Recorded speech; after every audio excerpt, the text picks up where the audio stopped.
यह कहानी एक गांव की है जहां पर नदी के पास एक सरकटा शैतान रहता था और कहा यह जाता था कि वह अपने शिकार का सर काट के नदी के बाहर फेंक देता था। धीरे धीरे उस नदी का शिकार बढ़ता गया और लोगों ने उस नदी के पास जाना छोड़ दिया। कोई भी गांव वाला अगर भूले भटके से उस नदी के पास चला जाता तो उसकी सर कटी लाश मिलती।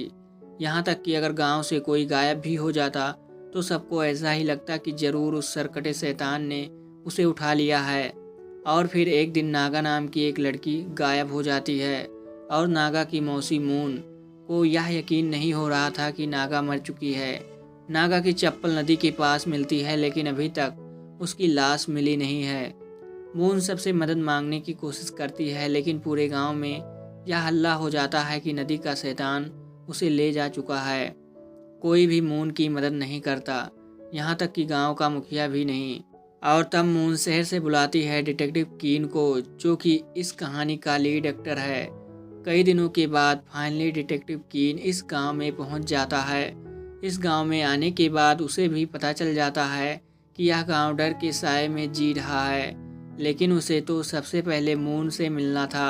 वह पता करता है कि मून आखिरकार कहाँ है, तो उसे पता चलता है कि वह आज फिर से मुखिया लीम के पास गई है।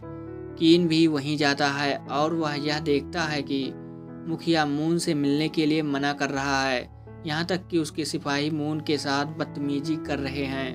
कीन सबको रोकता है और मून को वहाँ से ले चला जाता है। कीन का नाम इस शहर में गांव में बहुत ही मशहूर था।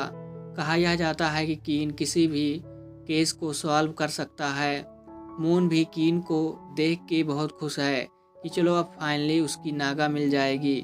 सबसे पहले कीन नागा के घर जाता है और उससे पूछताछ करता है कि आखिरी बार आपने नागा को कहाँ देखा था, क्योंकि यह भी तो हो सकता है कि शायद नागा कहीं भाग गई है, क्योंकि अभी तक उसकी लाश कहीं नहीं मिली। तो शायद नागा किसी लड़के के साथ भाग गई है। यह सुन के उसके पापा को बहुत गुस्सा आ रहा है। तब मून कीन को समझाती है कि चलिए मैं आपको नागा का कमरा दिखाती हूँ। वो लोग नागा के कमरे में जाते हैं। सारा कमरा ठीक ठाक है, लेकिन उस कमरे में एक टूटे हुए वास का टुकड़ा है और यह वास इस घर का नहीं है। और मून कीन को बताती है कि नागा कपड़े बनाती थी, उसे वास का कोई शौक भी नहीं था, तो वह वास का टुकड़ा आया कहाँ से।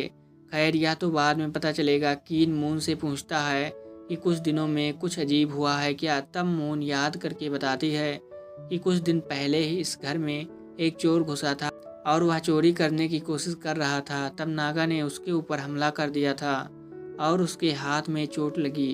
घर से कुछ गायब नहीं हुआ, तो इसलिए किसी ने भी इस बात को उठाया नहीं। नागा के घर में कीन को कुछ भी ऐसा नहीं मिला था जिससे वह समझ पाए कि आखिरकार नागा कहाँ है। अब उसे इस जगह जाना था जहाँ से नागा गायब हुई थी, यानी कि नदी के पास वाले जंगल में। मून भी कहती है कि मैं आपके साथ चलूंगी, लेकिन कीन मना कर देता है। फाइनली वो उस जंगल में पहुंचता है जहां से नागा गायब हुई है और जहां पर नागा की चप्पल मिली थी। उस चप्पल के पास उसे एक अजीब तरीके का बीज मिलता है और वह उस बीज को लेके इस गांव के ओझा के पास आता है। वह ओझा कीन को समझाता है कि यह बीज एक नशीले बीज की तरह है। लेकिन अगर आप यह सोच रहे हैं कि नागा को किसी इंसान ने गायब किया है तो आप गलत हैं। पूरा गांव जानता है कि नागा को उस नदी वाले सरकटे शैतान ने गायब किया है और कुछ दिनों में उसकी लाश भी सबको मिल जाएगी। कीन को समझ में नहीं आ रहा है कि वह क्या करे। वह बाहर की तरफ निकलता है, तभी उसका ध्यान जाता है कि मून उसका पीछा कर रही है। वो मून से पूछता है कि वह ऐसा क्यों कर रही है। तब मून उसे सब कुछ बताती है कि नागा उसके लिए कितनी खास है। नागा की माँ बचपन से उसे छोड़ के भाग गई थी और उसके पिता को यह लगता था कि नागा उसकी बेटी नहीं है, तो बिहा भी अपनी बेटी से प्यार नहीं करता। ले दे के सिर्फ मून ही ऐसी थी जो कि नागा से प्यार करती थी। धीरे धीरे करके वक्त बीत गया और मून के पति को यह बर्दाश्त नहीं हुआ कि मून नागा को पाल रही है। उसने मून को धमकी दी कि अगर उसने नागा को देखना छोड़ा नहीं तो वो उसे छोड़ देगा और मजबूरी में मून को नागा का साथ छोड़ना पड़ा। धीरे धीरे वक्त बीतता गया और नागा बड़ी हो गई। मून भी अपने पति से अलग हो गई और फाइनली काफ़ी सालों के बाद मून एक बार फिर से नागा के पास आई और उसी के कुछ दिन के बाद नागा इस गांव से गायब हो गई। मून को ऐसा लगता है कि अगर वह नागा को छोड़ के ना जाती तो शायद नागा गायब नहीं होती, तो इसलिए वह नागा को ढूंढना चाहती है। कीन समझ जाता है कि उसे मून को अपने साथ रखना ही पड़ेगा। वह दोनों जंगल की तरफ जाते हैं और तब उन्हें जंगल के पास खून के निशान मिलते हैं। उसे देख के मून डर जाती है कि कहीं यह खून नागा का तो नहीं है, और कीन भी परेशान हो जाता है कि आखिरकार यह सब क्या हो रहा है। खैर, रात हो जाती है और पूरे गांव में सरकटे का आतंक है। सब कोई ओझा की बनाई हुई ताबीज अपने घर के बाहर टांग के अपने दरवाजे को बंद करके अंदर डर के मारे छुपे हुए हैं, और यह कहा जा रहा है कि रात में कोई भी घर से बाहर नहीं निकलेगा। कीन को समझ में नहीं आ रहा है कौन है यह शैतान जो कि लोगों का इतना बुरा हाल करता है। थोड़ी देर के बाद कीन भी सो जाता है, लेकिन कुछ देर के बाद कीन को सपना आता है कि उसके नदी से नागा का सर मिला है, और फिर उसके बाद वो सर जिंदा हो जाता है और कीन से मदद मांग रहा है। डर के मारे कीन की आंख खुल जाती है और उसे समझ में नहीं आ रहा है कि क्या यह सच था या फिर एक सपना। अब सुबह हो चुकी है और कीन और मून एक बार फिर से गांव में यह पता लगाने के लिए घूम रहे हैं कि आखिरकार नागा के साथ क्या हुआ था। उन्हें पता चलता है जिस दिन नागा गायब हुई थी उस दिन नागा और मुखिया की बेटी टुएट का झगड़ा हो रहा था। लेकिन आखिरकार क्यों दोनों लियम के घर जाते हैं और टुएट से बात करने की कोशिश करते हैं कि आखिरकार उन दोनों का झगड़ा क्यों हो रहा था।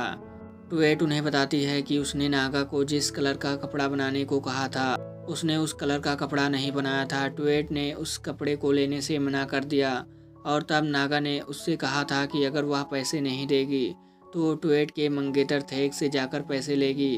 तो शायद नागा थेक के पास गई हो। थेक का पता लगाते हुए लियाम और मून उसके घर जाते हैं, और तब लियाम को यह पता चलता है कि थेक वास में और प्लेट में कारीगरी का काम करता है, यानी कि नागा के घर में जो टूटा हुआ वास का टुकड़ा मिला था वो शायद थेक का ही था। अब लियाम और मून को थेक के ऊपर शक हो रहा है। थेक अपने घर में तो नहीं, लेकिन शायद वो अपने कारखाने में। उसका कारखाना जंगल के बीचों बीच है। लियाम और मून वहां जाते हैं। मून को बहुत डर लग रहा है तो लियाम उसे बाहर छोड़ के अंदर की तरफ जाता है, लेकिन बेचारे लियाम को पता नहीं था कि आज उसकी फाइनली सामना उस सरकटे शैतान से हो जाएगा। और फाइनली वो शैतान लियाम को देखता है और वो नागा को मार रहा है। लियाम बहुत बुरी तरीके से डर जाता है। वह चिल्लाने लगता है, लेकिन वह शैतान वहाँ से गायब हो जाता है। तब लियाम को एहसास होता है कि पीछे कोई है। वह कारखाने के पीछे की तरफ जाता है और फाइनली उन्हें थेक मिल जाता है। अब लियाम को शक था कि जरूर नागा को इसने गायब किया है, और वो थेक से पूछने लगता है कि आखिरकार उसने नागा के साथ ऐसा क्यों किया, क्या रिश्ता है उसका और नागा का। और फाइनली थेक उसे सब कुछ बता देता है। वह ट्विस्ट से अपनी सगाई तोड़ के नागा के साथ शादी करना चाहता था, लेकिन जब यह बात मुखिया और उसके परिवार को पता चली तो उसने थेक को धमकी दी, अगर थेक ने कुछ ऐसा किया तो वह उसकी और नागा की ज़िंदगी बर्बाद कर देंगे। थेक की यह बात सुनने के बाद लियाम और मून को अब शक हो चुका है कि शायद यह काम मुखिया की फैमिली का है। वो मुखिया की बेटी के पास एक बार फिर से जाते हैं। लियाम, टुएट और बेंग यानी कि मुखिया की बीवी तीनों कबूल करते हैं। उन्हें गुस्सा आ चुका था, लेकिन थेक की यह बात झूठी है। वह खुद ही नागा को छोड़ना चाहता था। और उसके बाद टुएट सबको यह बताती है कि जब थेक को यह पता चल गया कि नागा उसके बच्चे की माँ बनने वाली है, तब थेक ने यह सोचा कि वो नागा को छोड़ देगा।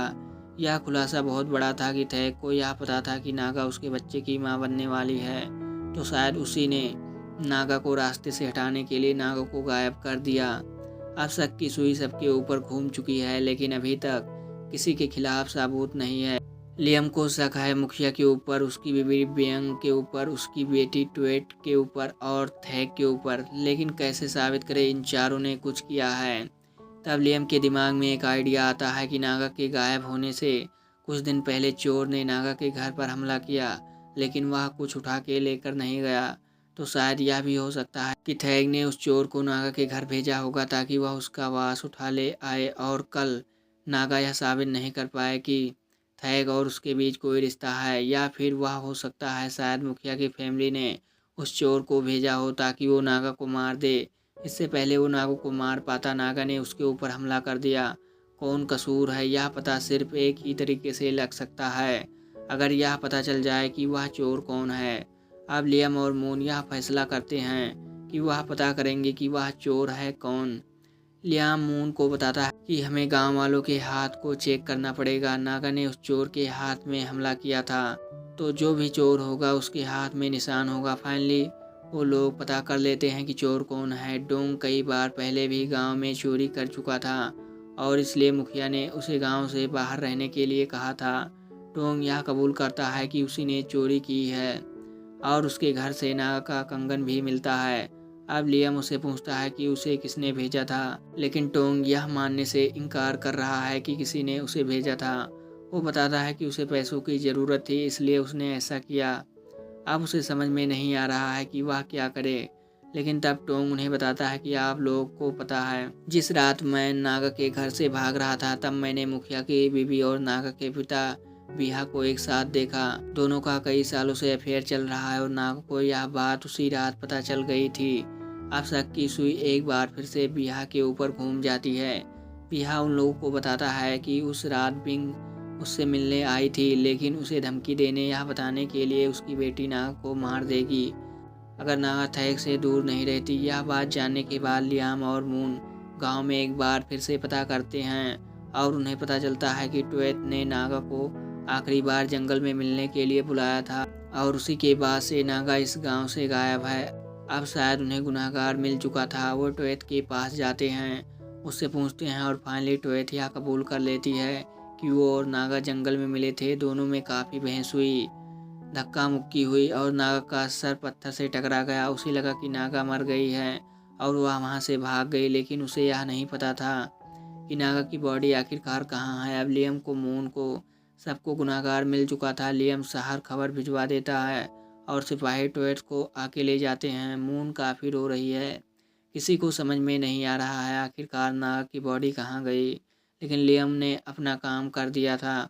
वह रात में खाना खा रहा था, लेकिन तभी उसे एहसास होता है कि उसके घर में कोई आ रहा है और फिर फाइनली उसका सामना एक बार फिर से उस शैतान से होता है। वो शैतान उसके सामने नाग का सर खा रहा है और फिर वो शैतान लियम के ऊपर हमला कर देता है। लियम चिल्लाने लगता है, चीखने लगता है और कुछ देर के बाद उसका साथी आके उसे बचा लेता है, लेकिन उसके साथी को कहीं भी वो शैतान दिखा ही नहीं।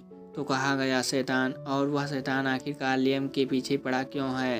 लियम अपने साथी से कहता है कि पता करो किस सरकटे शैतान के बारे में, आखिरकार यह गाँव वाले क्यों कहते हैं, कौन है। तब उसका साथी लियम को बताता है कि 30 साल पहले इस गांव में एक फैमिली थी। 14 मेंबर की फैमिली, उनके ऊपर देशद्रोही का आरोप लगा और पूरे गांव वालों ने उनका सर काट दिया। कहा यह जाता है उन्हीं की आत्माओं ने एक शैतान को बनाया और वह शैतान उसी नदी के पास रहता है, क्योंकि उन लोग का सर उसी नदी के पास काटा गया। और तब से लेकर अब तक लोग यह कहते हैं उस नदी के पास उस फैमिली की आत्मा है, जो कि एक सरकटे शैतान के रूप ले चुकी है।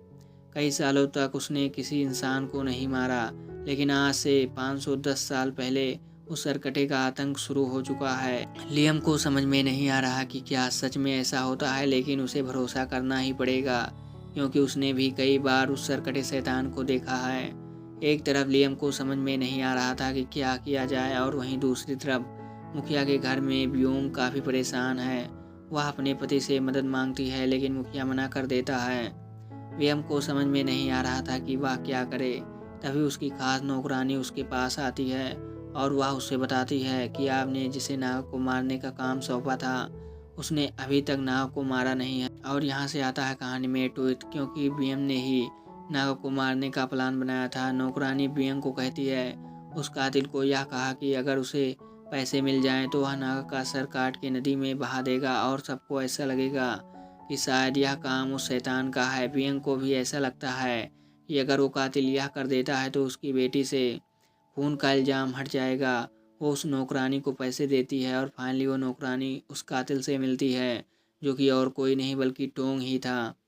और कहानी हमें पास की तरफ लेकर जाती है, जब तैत और नाग के बीच में धक्का मुक्की हो रही थी और नाग को चोट लगी। तब तैत घबरा के वहाँ से अपनी माँ के पास भाग गई। नौकरानी ने यह सब देख लिया था। वो मदद मांगने के लिए टोंग के पास गई और तब टोंग के दिमाग में एक आइडिया आया कि क्यों ना मैं नाग को उठा लेता हूँ और उसके बाद मुखिया की बीवी को ब्लैकमेल करूँगा।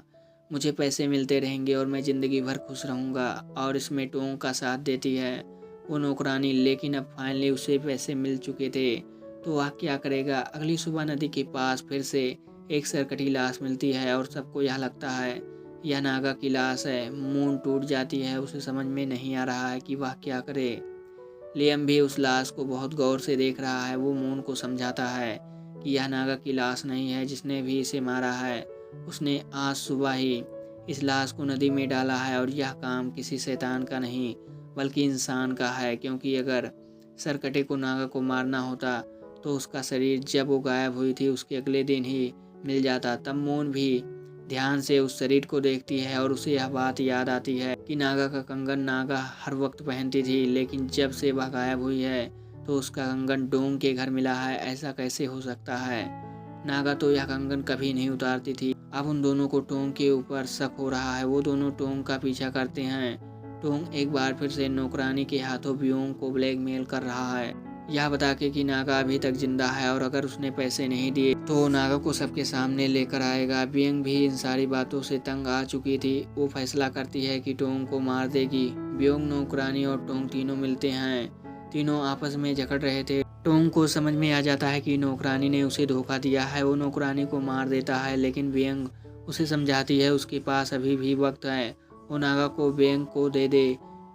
बियंग नागा को मार देगी और चोर को पैसे दे देगी। दोनों मान जाते हैं। दोनों नागा के पास जा रहे हैं और फाइनली वह सब नागा के पास पहुंच जाते हैं। अब लियम और मून भी सामने आ जाते हैं। लियम टोंग से लड़ रहा है, लेकिन उसे एक बार फिर से वो शैतान दिखने लगता है। उसे समझ में नहीं आ रहा है कि आखिरकार वो शैतान उसे बार बार क्यों देख रहा है। किसी तरीके से वो अपने होश को संभालता है और उस शैतान को मार देता है। और वहाँ दूसरी तरफ मोर और नागा बियोंग से बच जाती है। अगली सुबह सबके सामने सारे राज खुल जाते हैं। बियोंग को गिरफ्तार कर लिया जाता है और अब थैक टोएत को छोड़ के नागा के साथ शादी करेगा। सब कोई बहुत खुश है, लेकिन अभी तक एक राज खुला नहीं है कि कौन है वो शैतान जो कि बार बार लियम को दिखता है। मून लियम को छोड़ने के लिए जा रही है और वो लियम को बताती है कि तुम्हें जो शैतान दिख रहा है, जो पूरे गांव वाले को दिखता है, वो आज तक उसे कभी नहीं दिखा। और तुम्हें पता है पूरे गांव वाले ओझा की दी हुई जड़ी बूटी खाते हैं ताकि वह शैतान उन्हें मार ना पाए।